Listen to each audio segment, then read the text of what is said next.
А у киргизов была династия 13 веков. Это уникальная цивилизация. 300 лет Тува, она была под киргизским каганатом. Насколько это уникально? Киргизы — это имперский народ. А чей это язык? Вот вдумайтесь, какая у ваших предков, у вас как бы история. Я из рода киргиз. У страны, у народа с такой богатой историей не может не быть перспективы прекрасного будущего.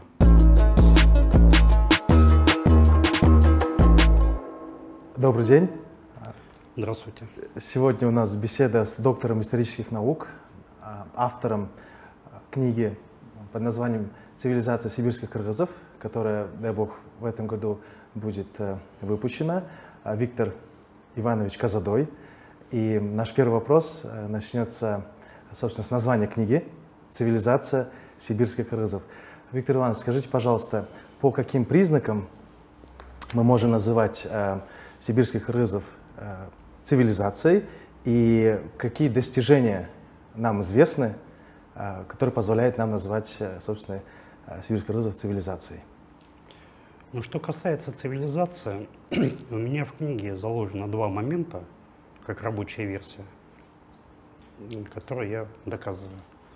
Это наличие государственности кыргызов, сибирских киргизов, непрерывная государственность на протяжении 19 веков, почти 2000 лет, с конца 3 века до новой эры до начала 18 века. Это первый вопрос такой.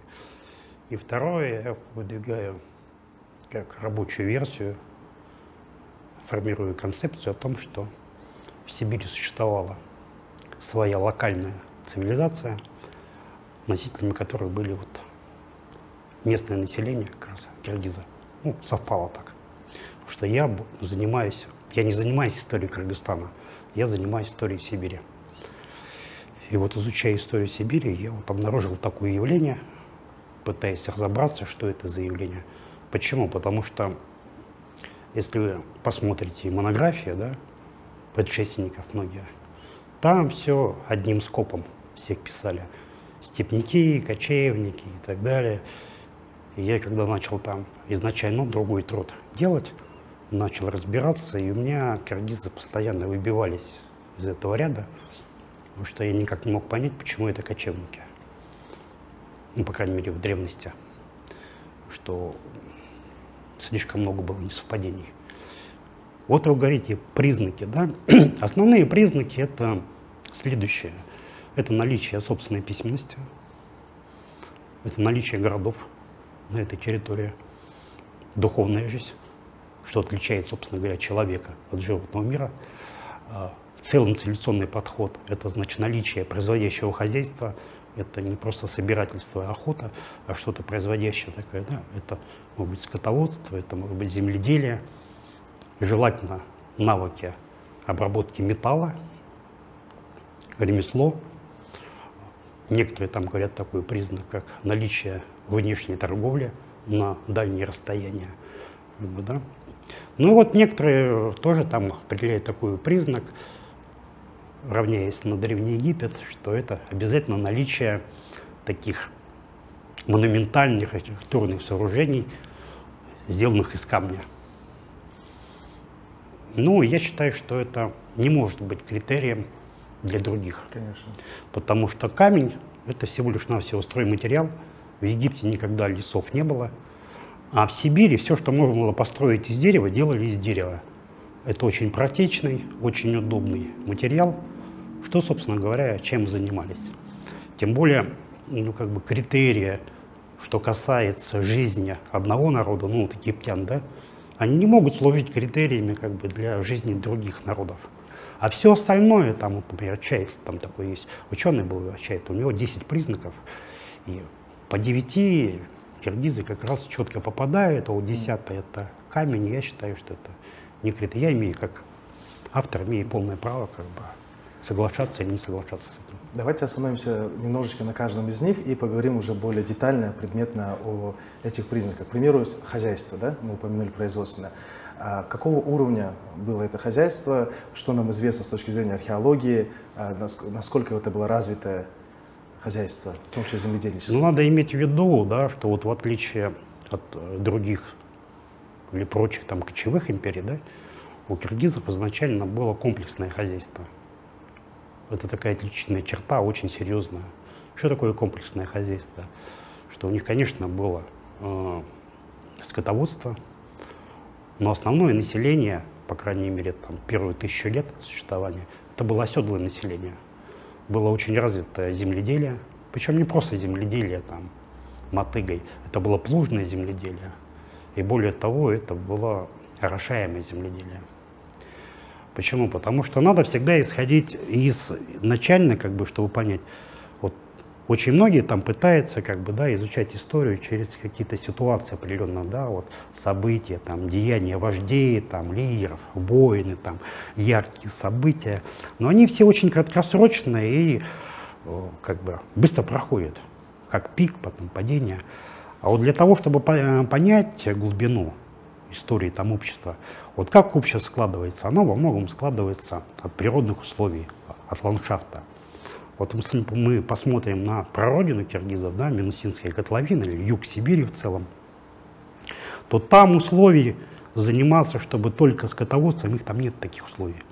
Но там при этом есть благородные такие земли, очень богатые.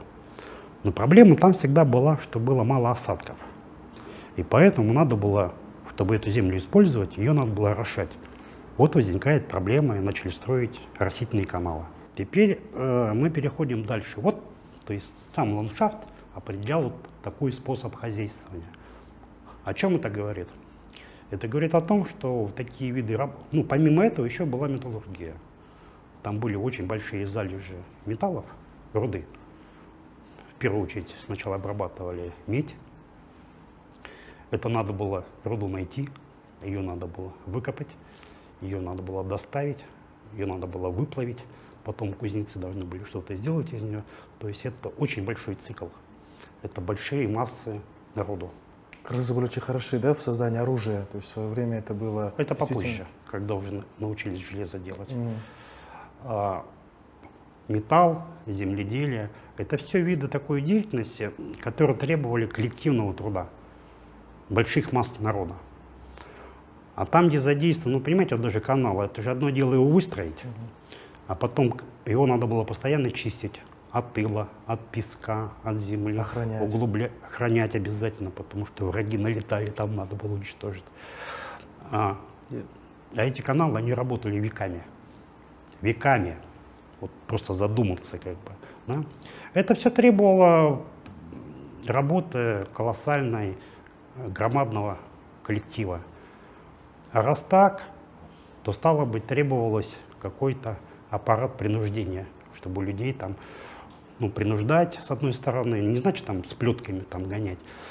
Должны быть организаторы работы, что вот бригаду туда, бригаду сюда, там где-то смотреть. Потому что если это упустить, кто-то там 50 метров не почистил, и все, весь канал погибнет, как бы. Воды не будет, урожай погибнет, люди с голоду умрут. Это очень ответственно было. Стало быть, когда появляются такие люди, которые организаторы, это менеджеры, ну, говоря современным языком, появляется бюрократия, управленцы, которые... Это были великие управленцы, чтобы такую... Ну, если вот здесь, если мы посмотрим на карте Минусинскую котловину, она практически вся в каналах. Вот в древних каналах она практически вся была. Помимо этого, кстати, археологи обнаружили остатки дороги каменной. Вот как в Древнем Риме камнем стелили дорогу, вот то же самое было там. А это какие века, вот каналы и дороги примерно относятся?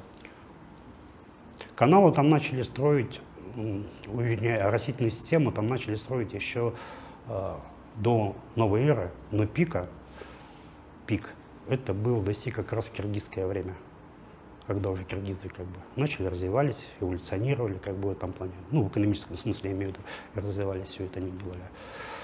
Это вот большая предтеча к вопросу о киргизском каганате, потому что многим нравится, что вот мы были самые крутые, мы там та-та-та, и мало кто задумывается, почему так произошло, с чего бы вдруг это взялось, предтеча.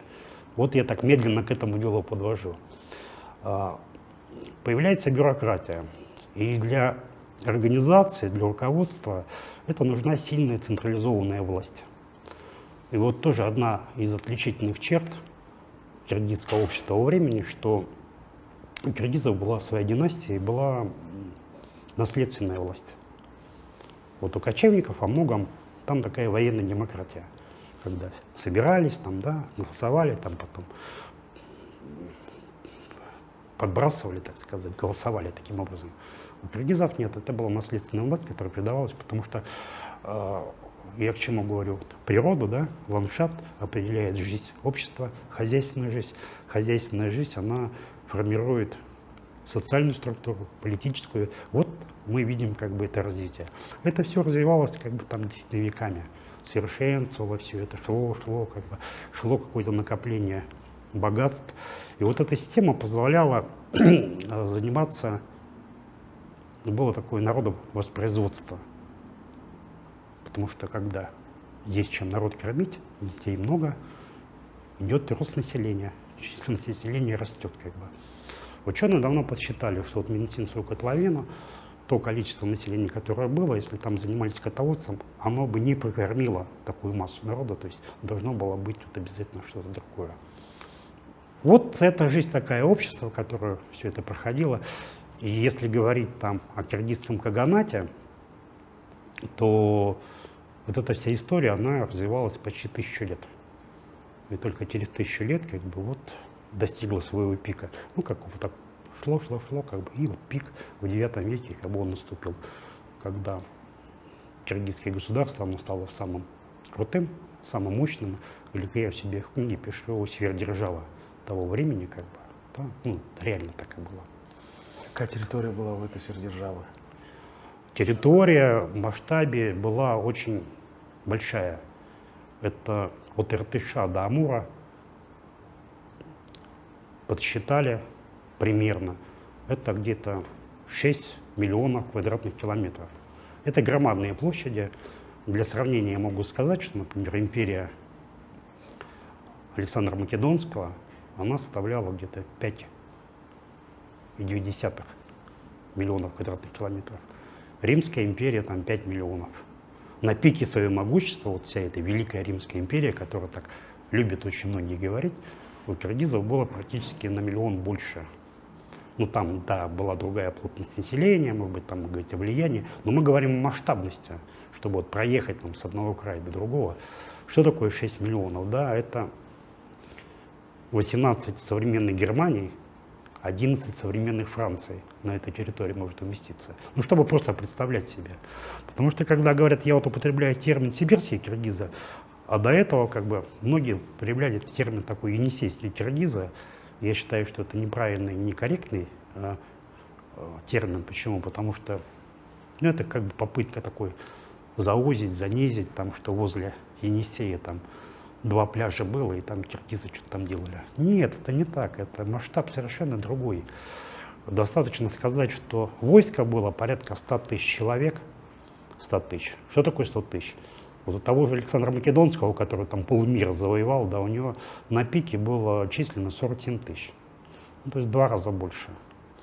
Из этих 100 000, 30 000 это была тяжелая конница.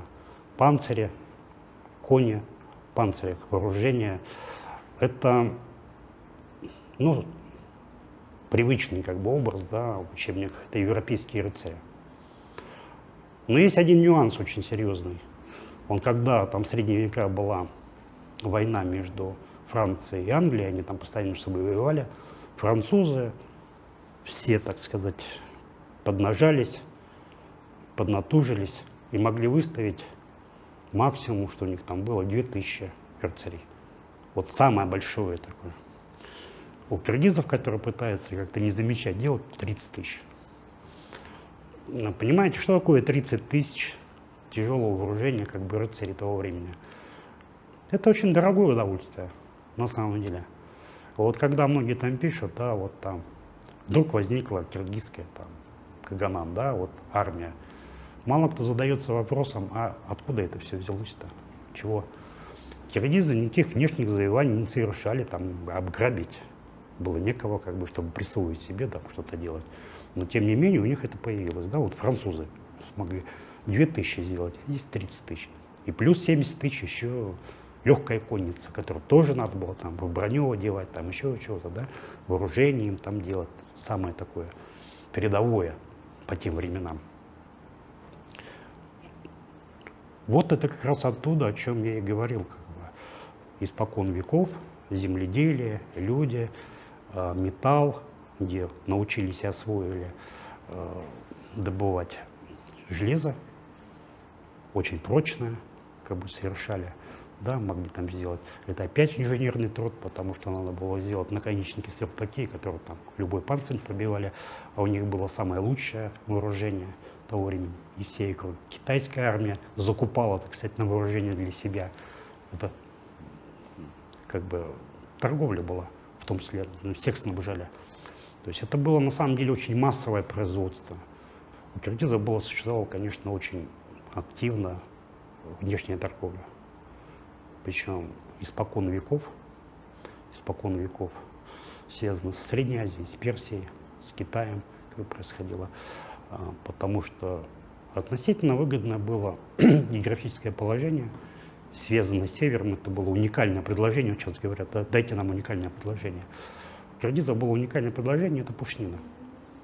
Пушнина, которая уходила во все концы мира, включая Древний Рим. Даже туда сибирские меха в то время.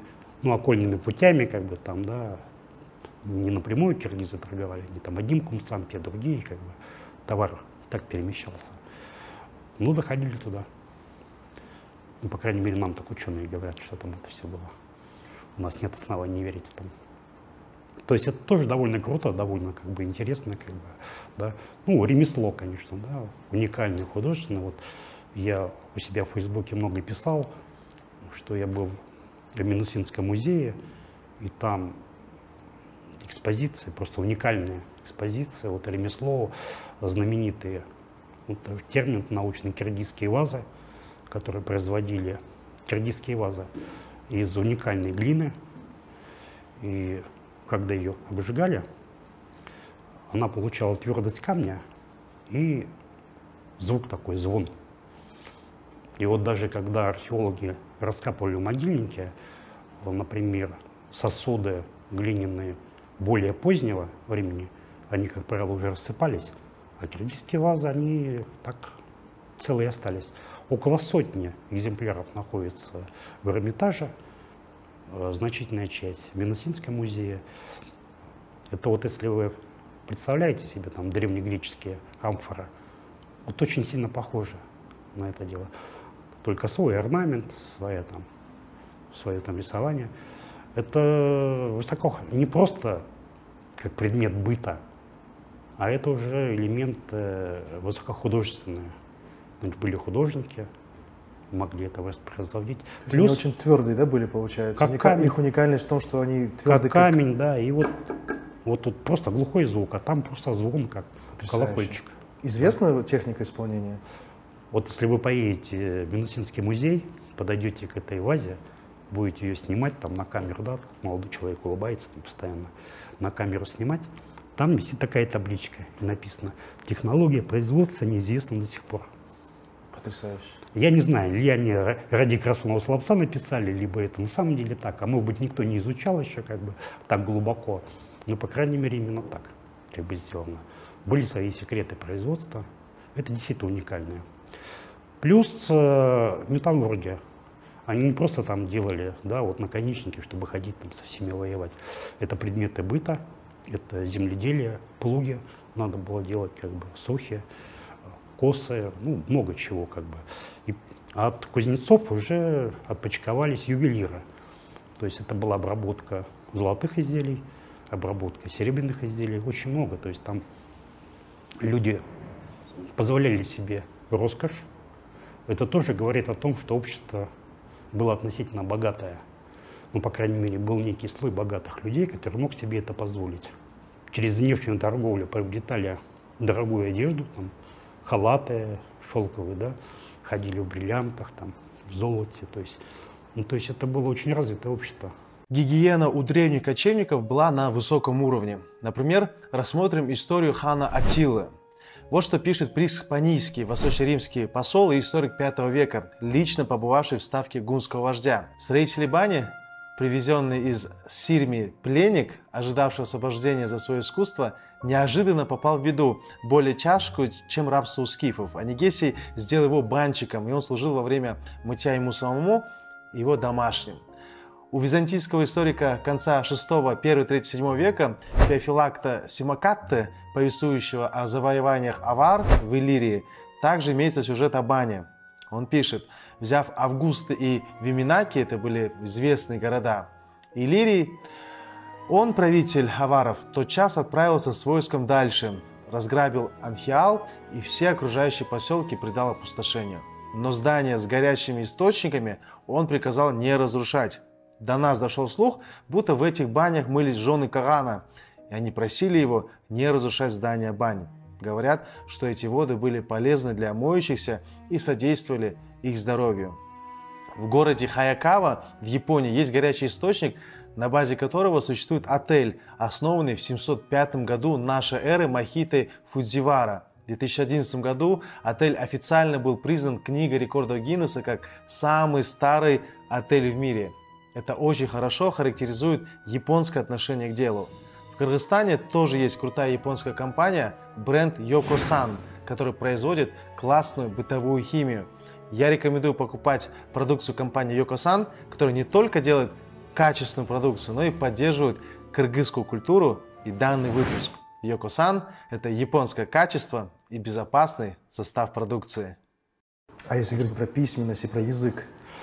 Сложилась такая, установка, что киргизы, они такие тюркоязычные. И в доказательство, якобы там говорят, вот архон-енисейская письменность, памятники. В чем там как бы корень, в чем фишка? Когда европейцы пришли на территорию Сибири, они обнаружили эти памятники с какими-то надписями, это еще 18 век, и не могли понять, чьи это памятники. Киргизов не было, никто сказать не мог, чьи это. Местные там, кто остался, не сознавался, ушли в полную несознанку, и никто ничего не знает. И все это дело продолжалось где-то до 19 века, пока на реке Архон, это Монголия,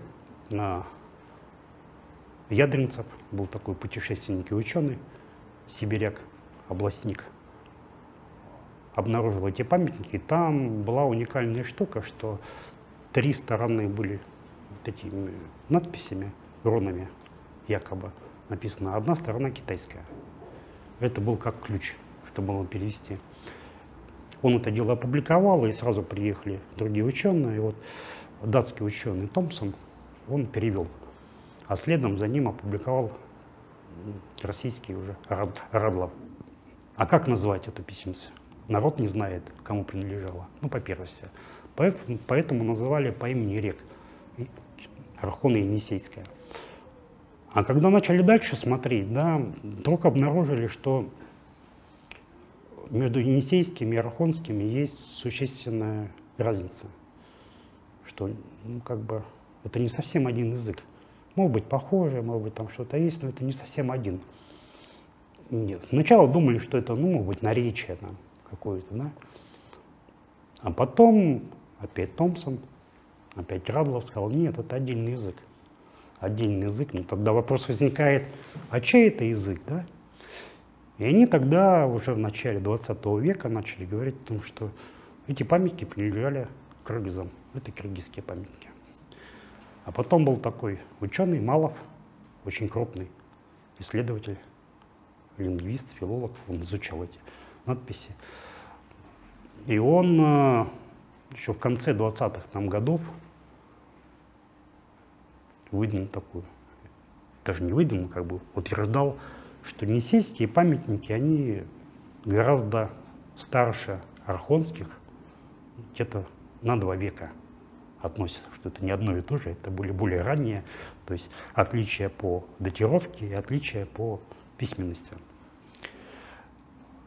И потом, в 1952 году он издал свою монографию блестящую, где говорит, что следом за Томпсоном и Радловым я не могу говорить, что это не киргизские, что не принадлежит киргизам. То есть он тоже говорит, что это киргизская письменность.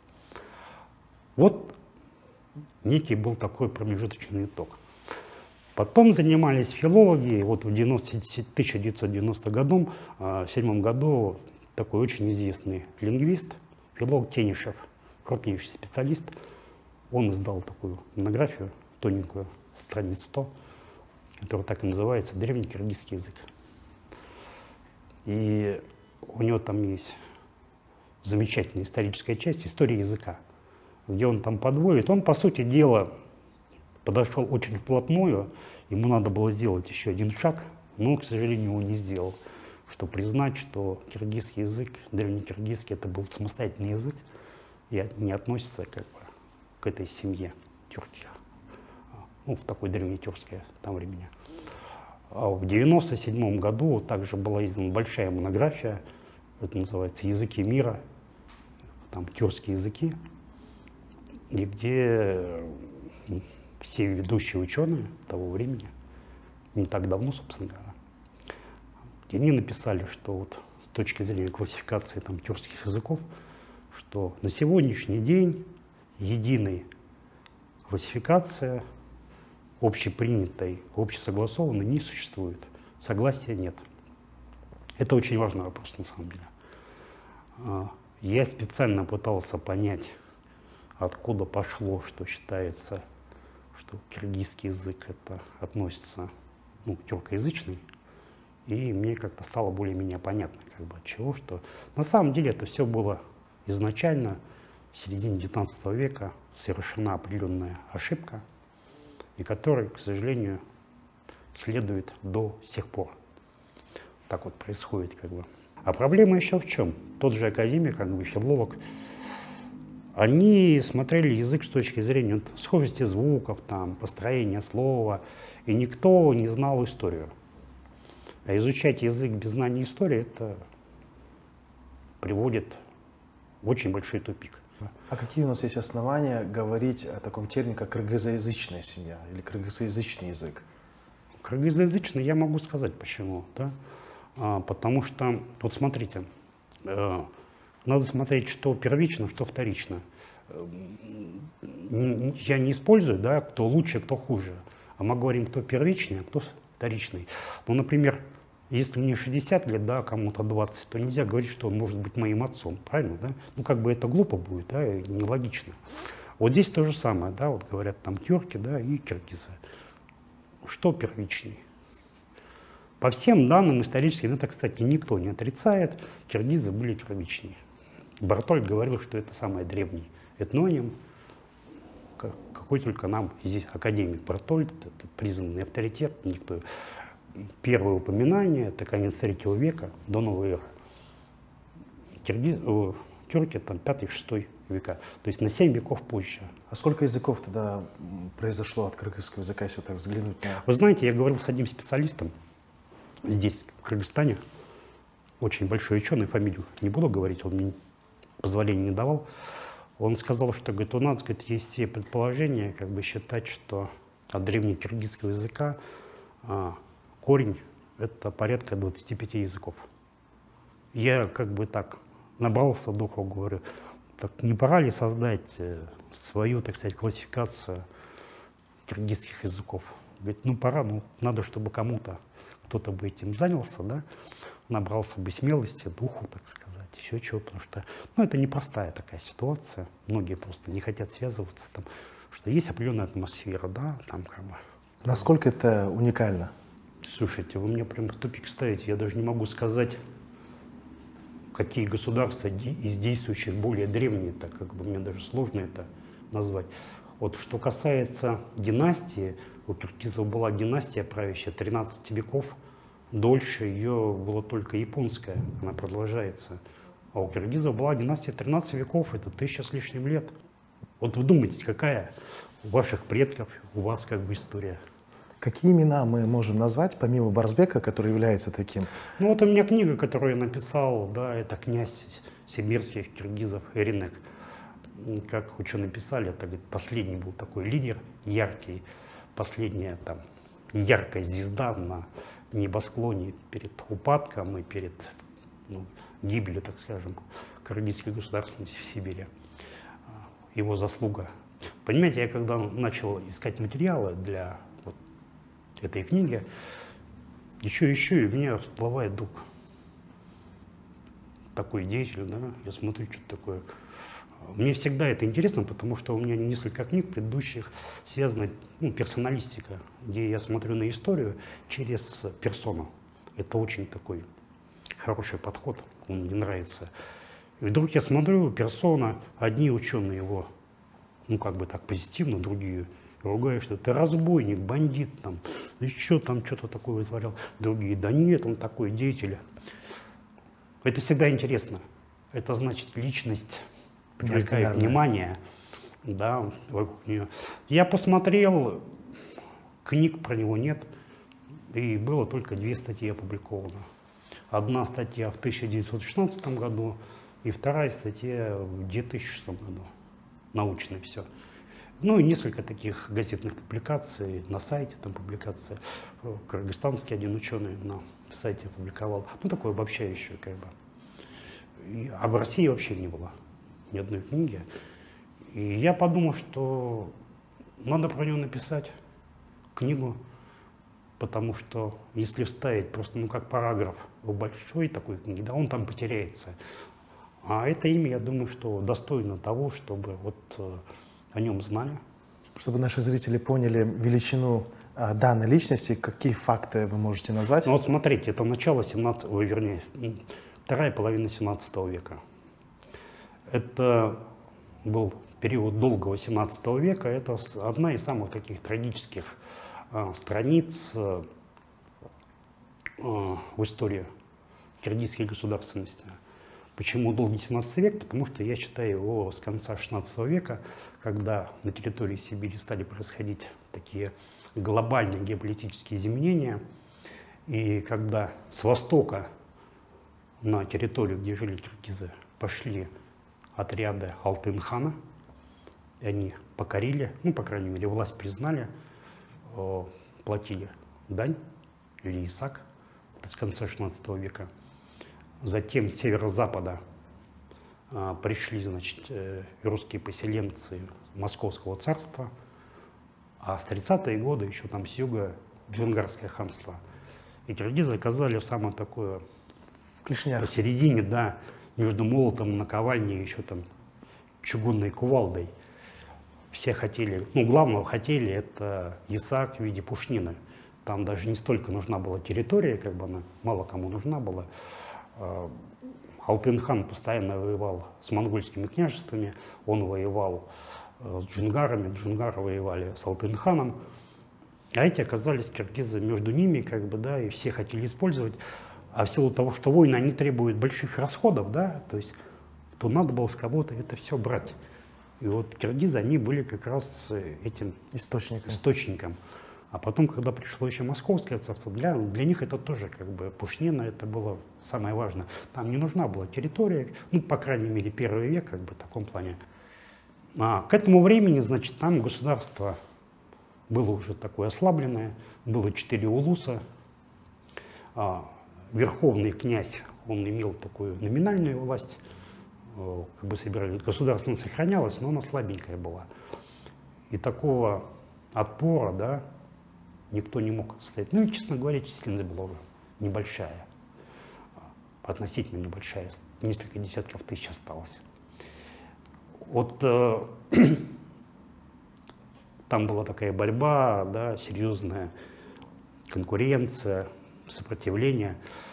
Вот Еренек, его заслуга в том, что ему удалось объединить вот эти 4 княжества под своим, так сказать, сильной властью, харизматический лидер.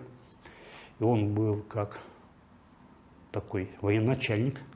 Плюс второе у него как бы уникальное качество — это как дипломат.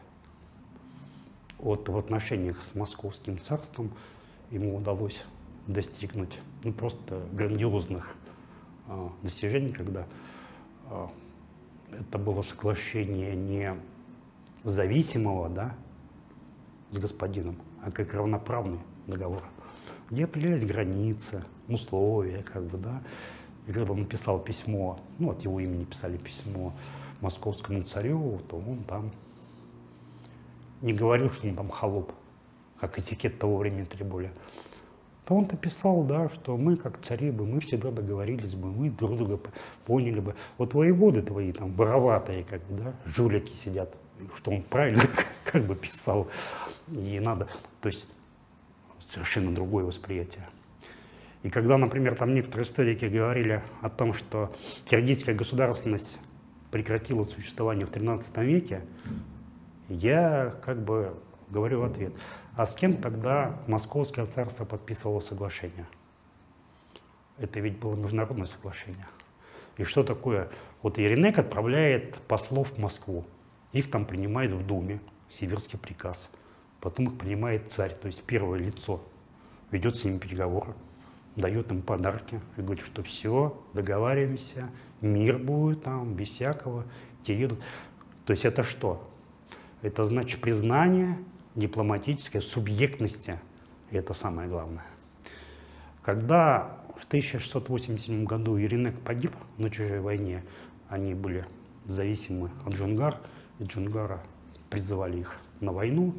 Они там пошли возле Телецкого озера, попали в засаду и погибли. То у киргизов не нашлось такого лидера, который смог бы его заменить. Опять началась усобица, все начали разбегаться, как бы, и, ну, как бы, сопротивления уже не могло быть.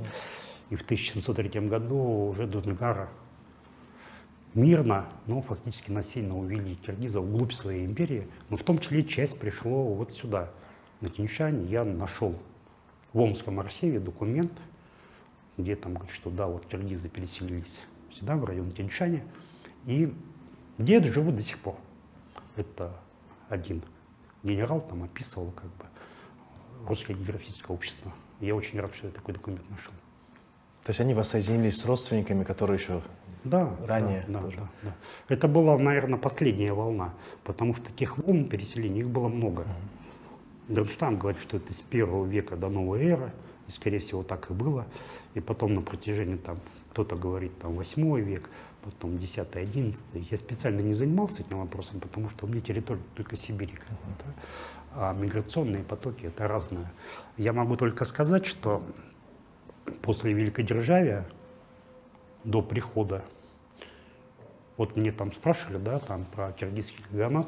Понимаете, в чем как бы вопрос еще главный, что дело не только в том, что это было самое крупное государство, вернее, самое сильное государство, а в том, что киргизам, в отличие от других там народов, от тех же тюрков, или как правильно говорить, тюгю, и современное понимание тюрков и древнее — это не одно и то же. Это разные как бы понятия, как бы исторические, как бы надо понимать. Как бы.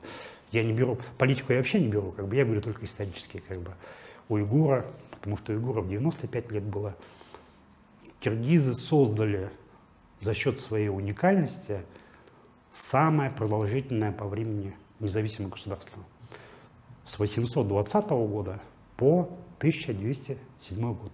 Это 387 лет. Ни у хуннов, ни у журжаней, ни у тюрков, ни у уйгуров, ни Золотая Орда, ни Монгольская империя, они все были продолжительности гораздо меньше. В этом и есть уникальность. Как бы. Вот представьте, да, картинку, как бы, вообще территория 6 миллионов квадратных километров, 100 тысяч воинов, 30 тысяч рыцарей, да, громадные каналы, ремесло, песни, пляски, соревнования, золотые изделия, девушки ходят в халатах с бриллиантами, там, с золотом, еще чего-то, да. Пьют, едят, население плодится и размножается, создают такое государство не только сильное, да, они себя обезопасили, но и продолжительное, как бы, да, в этом плане. Это что, не цивилизация? Это уникальная цивилизация, это не просто цивилизация. И я ее открыватель. Как выглядели детские подгузники у древних кыргызов? В прошлом году ученые из Института археологии и этнографии Российской академии наук вместе с польскими коллегами обнаружили на Алтае, на территории древнего погребального комплекса, предмет гигиены из костей животных. Предки местного этноса, пазырыхской и каракабинской культур, то есть древние кыргызы, использовали трубчатые кости животных для отправления естественных человеческих надобностей у младенцев. Приблизительная датировка этих находок около 2 до 5 века до нашей эры. Эти костяные трубки играли роль мочевыводящих трубочек-кататоров из переносных младенческих колыбелей. Средства гигиены изготавливали из длинных костей баранов, овец и косуль. Позже костная форма трансформировалась в щемек. Это традиционный подгузник у кыргызов. Это деревянная трубка со специальным отверстием, которое находится в бещике.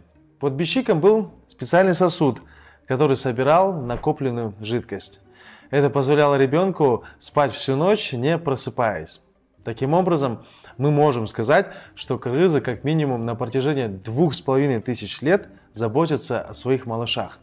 Этот выпуск и информация вы узнали благодаря японской компании Йокосан, которая производит одни из лучших подгузников, которые рекомендуют педиатры со всего мира. Я тоже рекомендую вам покупать и пользоваться продукцией Йокосан, потому что это не только японское качество, но и потому что эта компания поддерживает кыргызскую культуру и историю.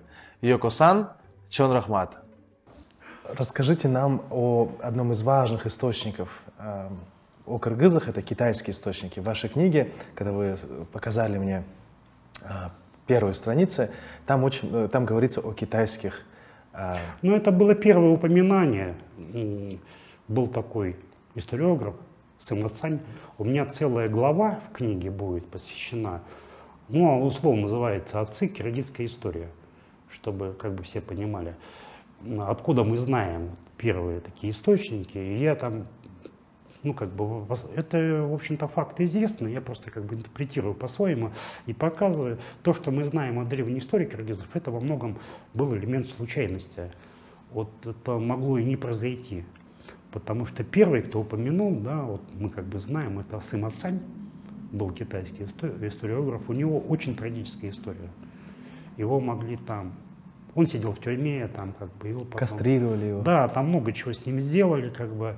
Он все это дело забросил, и только потом, через четверть века, внук случайно нашел как бы эти таблички, что-то там сделал, как бы издал целых 2 экземпляра, представляете, как бы это же массовый тираж, как бы.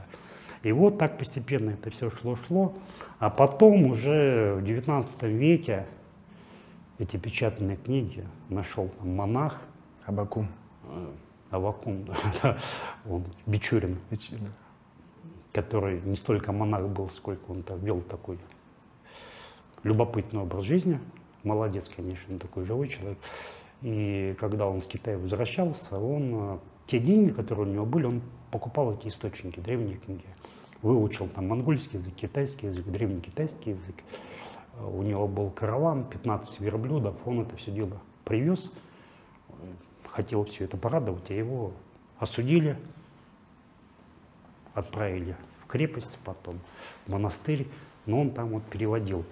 И он настолько гениально справился своей работой, что этими источниками пользуются до сих пор, вот на самом деле как бы. А Сыма Цань, как бы, вот он жил на 100 лет позже, чем первое упоминание как бы истории, но довольно подробно все изложено.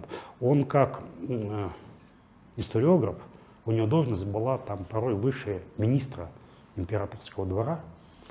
Перед ним были открыты все секретные архивы, все источники. И он очень много объездил. А начинал работу еще его отец. И когда отец умирал, там, на смену Андрея, он как бы завещал сына продолжить это дело. И сначала все было хорошо, пока вот не наступила там беда с Лилином, который был его друг. Это полководец, который попал в плен к хунам. И когда все отреклись, Лилин, вернее, Сыма Цань, как бы за него заступился, и его самого обвинили в предательстве и бросили в тюрьму. Требовали деньги откупиться, у него денег не было, и тогда его вот подрезали. Либо смерть, либо кастрация. Да. Или откуп, да, денег не было. Денег не было, да. Лилин, тоже важная фигура для кыргызов. Да. Расскажите о нем, пожалуйста. Лилин — это уникальная фигура, про него можно написать отдельную книгу. о том, как достичь успеха, все проиграть, попасть в плен, удачно жениться и сделать замечательную карьеру. Это был китайский полководец, которого отправили на войну с хунами. Это главные были противники Китая, где в ходе битвы он потерпел поражение, отправил последних бойцов партизанскими тропами уходить кто куда, изрубил знамена и запрятал драгоценности, и оказался в плену у хунов.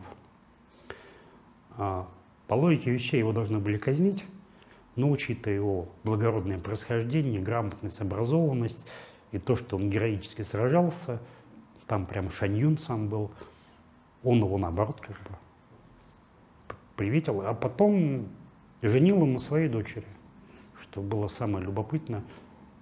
Ну и потом в приданое отдал провинцию целую Хагяс. Это и есть киргизы. И тем самым он стал правителем киргизов. И это в чем была уникальность? Вот смотрите, если взять с точки зрения личностной психологии, у него были отрезаны все концы с Китаем.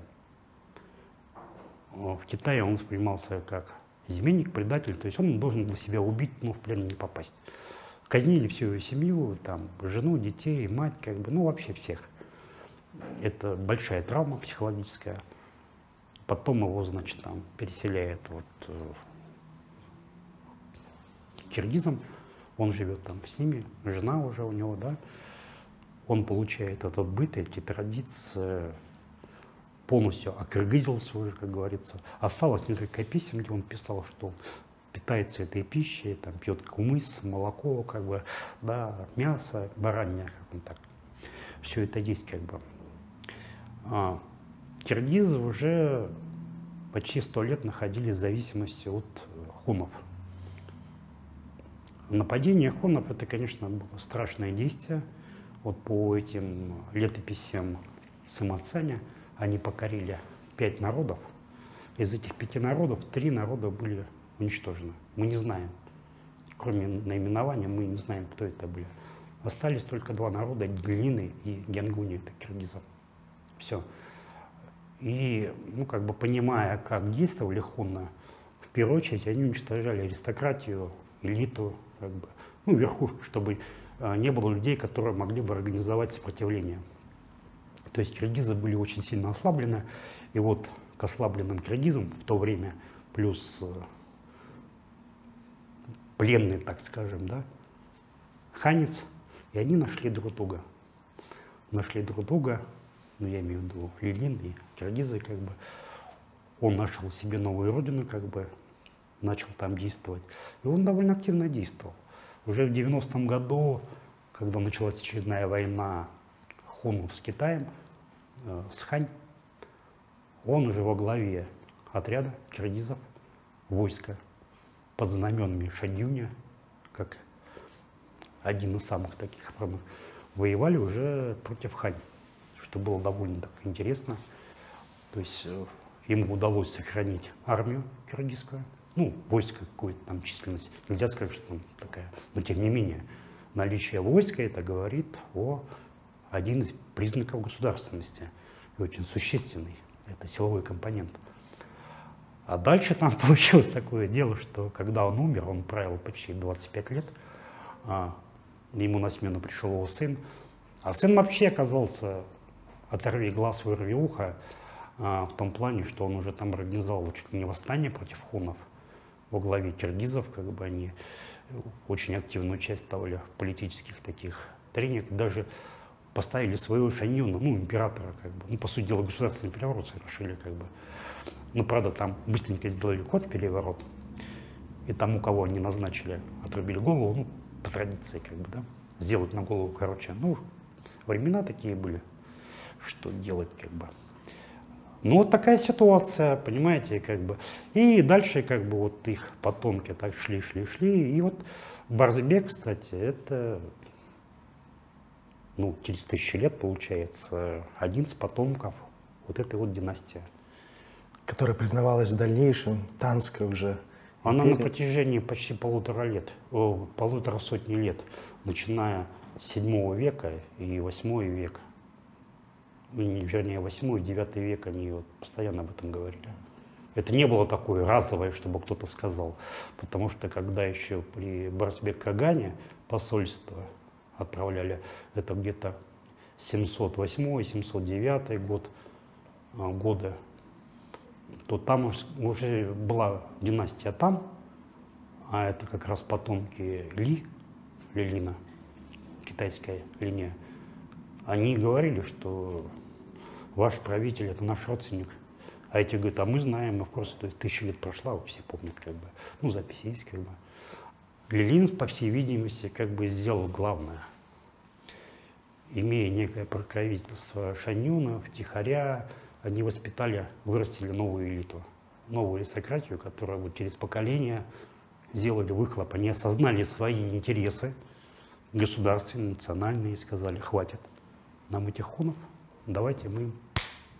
И сделали. Это очень важный момент. Вот, такие дела суеты не требуют. Они как бы, сам он не мог это сделать, наверное, но а сын уже такого другое поколение. Уже ассимилировался больше, да? Ну, конечно, он там, но они постоянно там жили, там все это делали, как бы смотрели.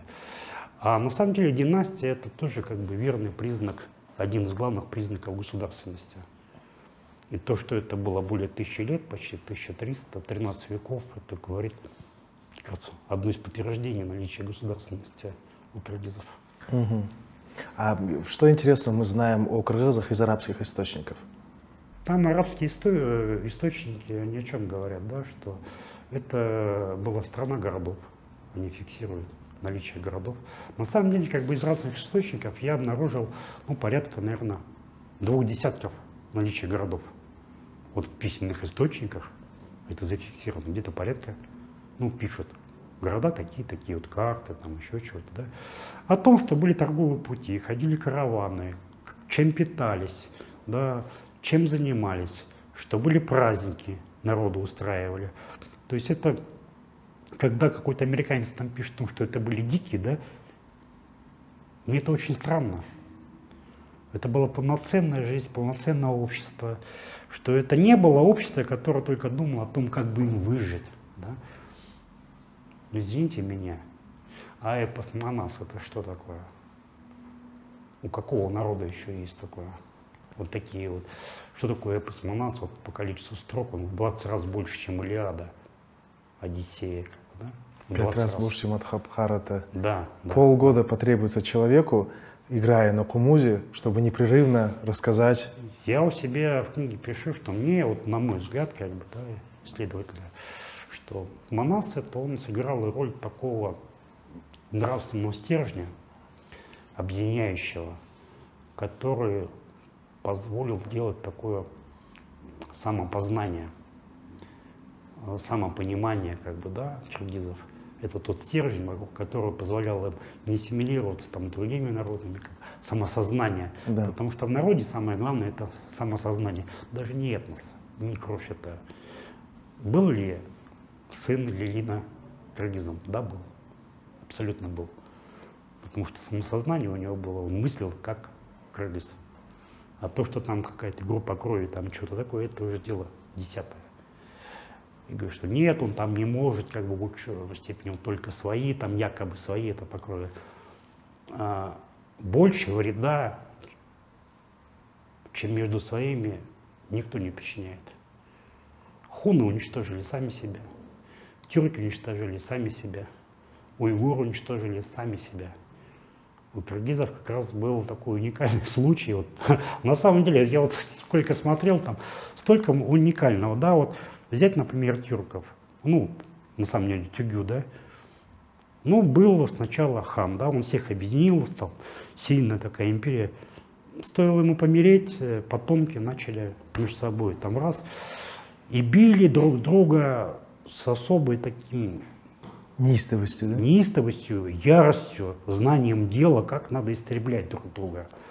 Уйгуры, ну, Каганат, они в деле как бы самоубийства собственного государства добились просто грандиозных успехов. Но я в источниках нигде не видел, что вот у киргизов, например, да, А ведь практически все население имело оружие, и более того, они сами его производили, что они поднимали такие восстания там, внутри себя, как бы там друг друга уничтожали. Этого просто нету. Ну да, были какие-то там трения, и то уже более поздние, когда из оседлого населения там, да, стали больше степени кочевники, там начались, как сейчас говорят, да, терки между там, родами за пастбище, за воду, как бы, да. Но они тоже не были такого масштаба. Это один момент, да. Не было такой дележки, как вот тюркский каганат там разделился западные и восточные, или хунны, северные и южные, и давай там друг друга там мочить как бы со страшной силой. Ведь хунны — это просто пример такого показательно, когда истребляет не внешняя сила, а внутренняя, они себе изжили. И когда вот, например, Бартфельд ставит в пример там тех-то, говорит, тут уйгуров они, киргизы, почему дикие, что не взяли там уйгурскую элиту, они их научили, как заниматься вымогательством у китайцев, какой-то вот путаник, да, просто путаник. А чему бы они научили-то? Как надо заниматься интригами, как надо уничтожать собственные государства, чему они могут научить-то? Киргизы в то время прекрасно справились без них и создали самую продолжительную государственность. Почему-то как бы мало кто бы... Понимаете, как бы в чем есть как бы мистификация определенная, да? Вот в науке всегда надо сравнивать однопорядковые вещи. Вот когда берут там 3 каганата, сравнивают тюркский, уйгурский и киргизский. Вот говорят, тюркский каганат 200 лет. Это неправда. Не было 200 лет. И не было никогда единого тюркского каганата. Уйгурский каганат 95 лет. А вот киргизская Великий Рыжая всего там 80 лет или 50, как бы такой краткосрочный. Извините, а почему вы сравниваете весь период существования одного государства только с пиком другого?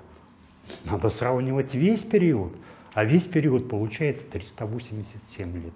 95 и 300, можно себе представить, то в 4 раза дольше. А ты, господин американский профессор, почему-то указываешь как пример те, которые существовали меньше, которые сами себя, во многом сами себя уничтожили, киргизы просто воспользовались грамотно, профессионально, качественно. Использовали все это дело, как бы приобщили к общему знаменателю. А вы ставите это в пример. На мой взгляд, это не только не научно, это еще и просто глуповато, если так откровенно говорить. Чтобы прожить такое долгое время в виде единого государства, это требует высокого уровня, как вы говорите, гражданского самосознания, устройства социального, мира, порядка, как бы это такое высокоорганизованное общество. И если мы упомянули про хозяйственное, про военное, то если говорить про социальное устройство кыргызов, какой формой верховной власти пользовались кыргызы? В период каганата, то, что мы говорим о Великой Рыжаве, это, безусловно, была монархия, единоличная монархия, и это была империя. Что такое империя? Это когда есть метрополия, ядро, да, и завоеванная периферия.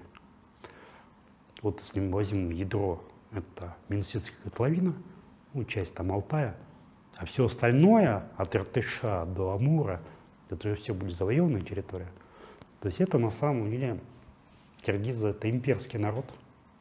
Это была империя, одна из самых древних. Очень интересная как бы в этом плане. Как бы. И даже потом, когда они стали уходить, им засуха наступила, Монголия не нужна была, они ушли.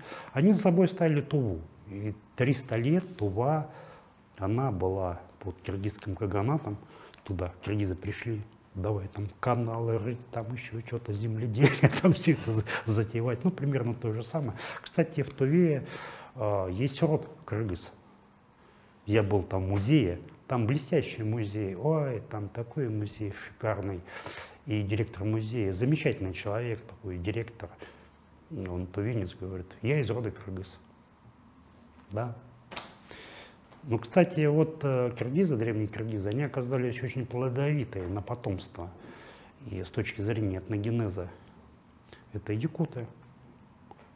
Одну из там ветвей как бы положили башкиры. Я, кстати, ездил специально по этому поводу в Башкирию, встречался с местными условиями, и там 3 района есть компактного проживания, вот род киргиз. Там топонимика, речка киргизы, там большие киргизы, малые киргизы. И мы туда приезжали, мы с ними общались, и я спрашивал: а вы, собственно говоря, кто? Они говорят: а наши предки пришли с Енисея. Мы, говорит, вот в памяти там все это есть. Я уж не знаю, это подлинная память или приобретенная уже, ну неважно. Люди себя, ну там действительно они такие рыжеволосые, светленькие, прям все. Мы, говорит, конечно, башкиры, но мы помним, что наши как бы, предки пришли оттуда. И у хакасов, да, тоже связи? С хакасами там сложнее, как бы там больная тема, потому что есть разные мнения. Одни говорят, что да, это действительно потомки киргизов, но есть целый ряд ученых, далеко не иной, что говорят, что это потомки кыштымов. Кыштымы это были зависимые народы от киргизов. Киргизы уже почти 1000 лет как бы у них были подвластные народы, которых они деликатнее, так скажем, эксплуатировали, наживали богатство за этот счет в этом плане. И, собственно говоря, когда пришли русские власти, борьба-то была не за территорию, а за то, кто будет владеть этими кыштымами. Потому что именно кыштымы добывали пушнину. Да? Да, и когда русские власти приходили, они предлагали более льготные условия, и кыштымы просто перебегали другим. А в письменных источниках, которые вы изучали, удалось ли вам узнать о каких-то интересных традициях или обрядах кыргызов? И я знаю, что были праздники, что были музыкальные инструменты, и не только кумуза, там флейты, были барабаны, какие-то там тарелки, как бы, да, вот это вот все. То есть я же говорю, что там устраивали праздники целые, да, там скачки на лошадях, на верблюдах, потом какие-то дрессированные львы были откуда-то, я не знаю. Дрессированные львы? Да, да. Ничего себе. Это в период как раз-таки кыргызского великодержавия описывается. Еще одна важная часть государственности – это, конечно, символика. То есть у государства, как полагается, должен быть флаг, герб и так далее. Есть ли какие-то источники информации о символике кыргызов? Да, были символы, потому что надо было отличить. Исследователи показывают, что у кыргызов был алый стяг. Вот эта традиция, которая нынешний государственный флаг у вас. И я даже там написал, я-то, видите, гораздо старше вас поколение, мы-то Советский Союз все под красным стягом, да, я даже написал там война там, против уйгур под красным флагом. То есть как бы такие аллюзии как бы проходят. Ну да, вот это был стяг. У Кагана был свой штандарт, который рядом с его там поселением был, по которому все видели и знали. Вы же понимаете, как бы в то время, когда во время войн, битв не было раций, сотовых телефонов, еще там чего-то, то вот эти флаги, они выполняли роль языков, символов. Поднять красный флаг в атаку, зеленый отступаем. Ну, условно, я говорю, там еще чего-то. И надо было всегда какой-то отличительный знак, чтобы видели, что правитель здесь. Он не погиб, он здесь, он поднимает. Ну, говорят, что это был там такой зеленого цвета штандарт. Некоторые исследователи показывают. Каган ходил, у него была какая-то такая позолоченная, ну, золотистого цвета шляпа, которая выделяла его из общей толпы как бы, в этом отношении. То есть ну, такая атрибутика была, как бы, восприятие, что тоже довольно любопытно. Мне, конечно, оказалось любопытно, что красный флаг, что вот эта традиция, она прошла через века, это как раз подтверждает, ну, для меня, по крайней мере, вот эту версию о том, что киргизам удалось сохранить самосознание. Некоторые, может быть, даже это не сознают, как бы, как-то оно вот так вот, наверное, генетически закладывается, где передает эта традиция. Я там поэтому пишу, да, что киргизы — это народ созидательный народ, труженик, который создал два ярчайших персонажа истории, как говорили великие историки. Это государство и цивилизацию. Это, на мой взгляд, факт неоспоримый. Ну, на мой взгляд. Кто-то, может, попытается оспорить. Ну, пусть оспаривает. Пусть докажет, что я не прав, как бы. Какие бы рекомендации вы бы дали для молодых ученых Кыргызстана? Ну вот, что касается рекомендаций, я говорю, наверное, надо начинать не с самих источников столько, а с историографии вопроса. Это одно из самых важнейших. Это, конечно, есть такие столпы, да, это Бичурин, вот перевод. Кстати, Сымацань тоже переведен, он на русский язык переведен на 8 томов. Блестящие специалисты, там Таскин, Вяткин, как бы просто знатоки, как бы они все это переводили, делали. Что касается исследователей, это, конечно, Бичурин. Блестящие монографии были о Киселев, был такой археолог, Евтихова, Левашова. Вот громадная заслуга, что они подняли такую археологическую часть.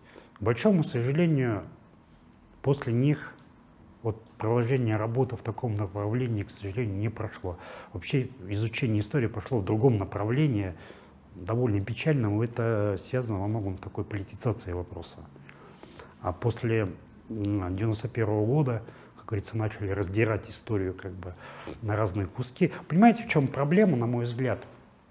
Что вот с точки зрения изучения у истории киргизов в Сибири нет субъекта заинтересованного.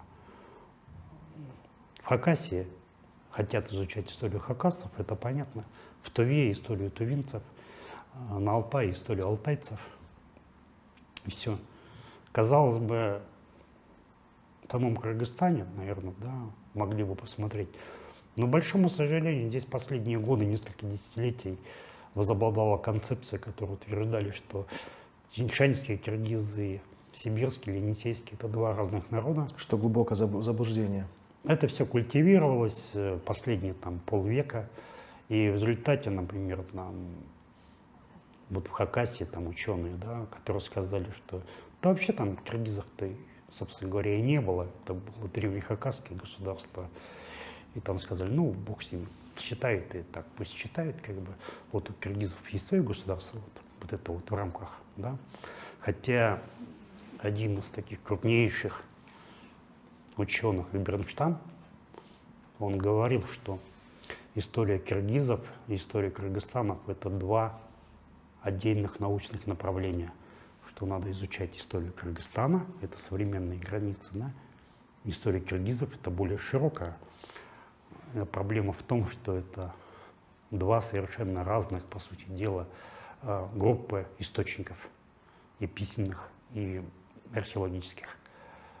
Но вот еще раз скажу, что, к сожалению, вот сакцентрировали внимание на Кыргызстане. Ну, это правильно, как бы это объективно. А вот что касается сибирского этапа, это во многом оказалось за бортом. А у нас там в России это не очень востребовано было, как бы, да, и не так интересно, наверное, потому что свои концепции, свои заблуждения, что, как я уже говорил, история Сибири 16 века, Миллер еще сказал, что, ну, или ему приписывается, да и Сибирь земля не историческая, что там изучать-то. И многие как бы соглашались с этим, да, что, ну, раз мастодонты сказали, то и не надо как бы изучать, и чего тут. Плюс очень много работ археологов, историков, как бы, это вот 60-е, 70-е годы. К большому сожалению, с середины 80-х годов и далее пошло очень много мути. В силу разных там соображений. Я, как доктор наук, могу судить, я не просто там как-то говорю, те работы, которые я изучил, я считаю, что либо где-то сработал непрофессионализм, где-то невежество, а где-то просто заинтересованность.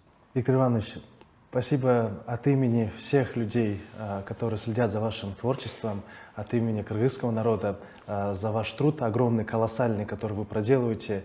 И, наверное, это точно останется в истории и будет хорошим подспорьем для молодых ученых, которые смогут, опираясь в том числе на ваши труды, лучше изучать себя, свою идентичность, свою историю.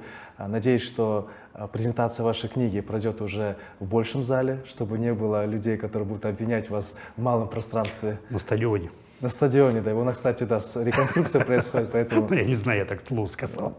Дай бог, чтобы вы дописали и приехали к нам снова в Бишкек.